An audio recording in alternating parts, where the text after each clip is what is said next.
इस लेक्चर में हम मलेरिया की डिटेल के बारे में पढ़ेंगे। मलेरिया जो होता है एक प्रकार का संक्रामक रोग है, यानी कि इन्फेक्टियस डिजीज है। ऐसी डिजीज जो कि एक व्यक्ति से दूसरे व्यक्ति में ट्रांसमिट होती है, ऐसी डिजीज को हम संक्रामक रोग या इन्फेक्टियस डिजीज कहते हैं। दूसरा जो पॉइंट है, it is a parasitic disease, यह एक परजीवी रोग होता है। परजीवी का मतलब होता है जो इसमें पैथोजन होता है, जो बीमारी फैलाता है। तो वो जो अपना जीवन काल जो होता है वह लिविंग हॉस्ट या लिविंग ऑर्गेनिज्म के ऊपर कंप्लीट करता है। ऐसी डिजीज को हम पैरासिटिक डिजीज कहते हैं। अगर डिजीज का वेक्टर देखा जाए, वेक्टर मतलब होता है रोग वाहक जो बीमारी को फैलाता है।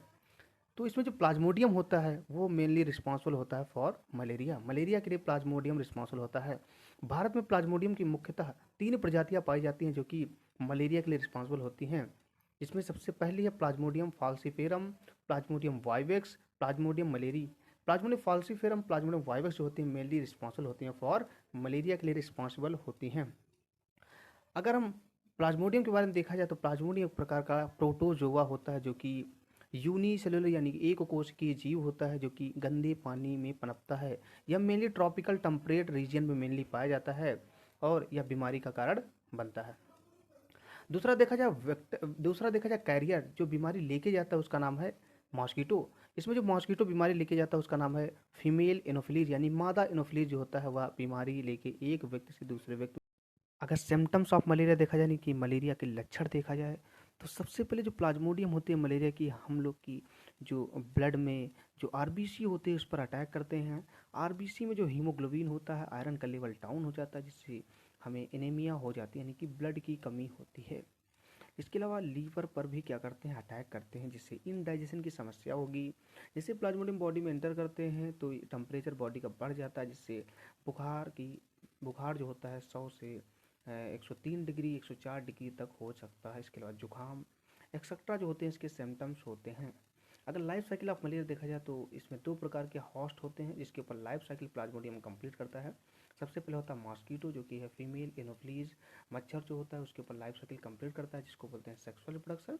और एक सेक्सुअल रिप्रोडक्शन जो होता है ह्यूमन बॉडी पर कंप्लीट होता है कि जो प्लाज्मोडियम होते हैं प्रोटोजोआ होते हैं जो कि एक कोष के जीव होते हैं जो कि गंदे पानी में पाए जाते हैं। जैसे ही मच्छर जो होता है अपने लार्वा के लिए जो होता है पानी में जाता है, गंदे पानी में, तो प्लाज्मोडियम जो होते हैं सबसे पहले मच्छर के अंदर इंटर कर जाएंगे और मच्छर को क्या करते हैं, इन्फेक्टेड कर देते हैं। तो मच्छर के अंदर जो होते हैं सेक्सुअल रिप्रोडक्शन कंप्लीट करते हैं। कैसे करते हैं, तो मच्छर की जो सलेवरी ग्लैंड होती है वहाँ पर जो प्रोटीन विटामिन होती है उसका क्या करते हैं, प्लाज्मोडियम यूज़ करते हैं और अपने गैमीट प्रोड्यूस करते हैं जो कि होते हैं मेल और फीमेल।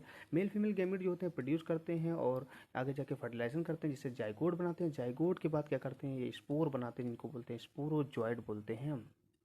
तो प्लाज्मोडियम जो होता है अपने स्पोरोजॉइट्स जो होता है वह मच्छर के अंदर बनाता है। तो मच्छर के अंदर इसका सेक्सुअल रिप्रोडक्शन कंप्लीट होता है, यानी लैंगिक जनन होता है, क्योंकि यहाँ पर 2 मेल और फीमेल गैमीट बनते हैं और आपस में पार्टिसिपेट करके स्पोर बनाते हैं, इसीलिए हम सेक्सुअल रिप्रोडक्शन इसे कहते हैं। अब होता है कि सबसे पहले इन्फेक्टेड कौन हुआ, मच्छर हुआ है। मच्छर जो होता है जैसे हम लोग की बॉडी में क्या करता है, ब्लड को सक करता है, हमें यह काटता है।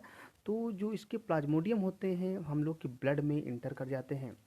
प्लाज्मोडियम जैसे ही ब्लड में जाते हैं तो सबसे पहले हार्ट में जाएंगे, हार्ट से लीवर में एंटर करते हैं।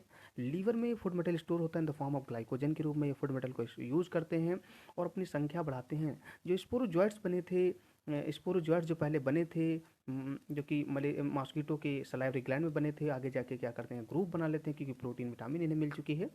तो स्पोरोजॉइट के ग्रुप को हम मीरोजॉइट्स बोलते हैं। लीवर में प्रोटीन विटामिन यूज करने के बाद ये क्या करते हैं, लीवर के बाहर चले जाते हैं, हम लोग की ब्लड में एंटर कर जाते हैं, ब्लड में आरबीसी पर अटैक करते हैं। आरबीसी में प्रोटीन पाई जाती है इसीलिए इस पर अटैक करते हैं।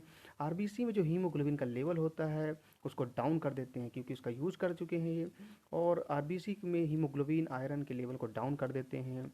तो इसके सिम्टम्स देखा जाए तो आरबीसी का लेवल जो होता है मलेरिया में डाउन हो जाता है, लीवर पर प्रभाव पड़ता है। ट्रीटमेंट ऑफ मलेरिया देखा जाए तो there are 2 famous medicine are use for the treatment of this malaria disease. सबसे पहले है प्रेमाक्विन फास्फेट और क्लोरोक्विन फास्फेट, दोनों मेडिसिन यूज होती हैं। ट्रीटमेंट इनका यूज किया जाता है। इसके अलावा पैरासीटामॉल दी जाती है जो कि बुखार को रिड्यूस करती है।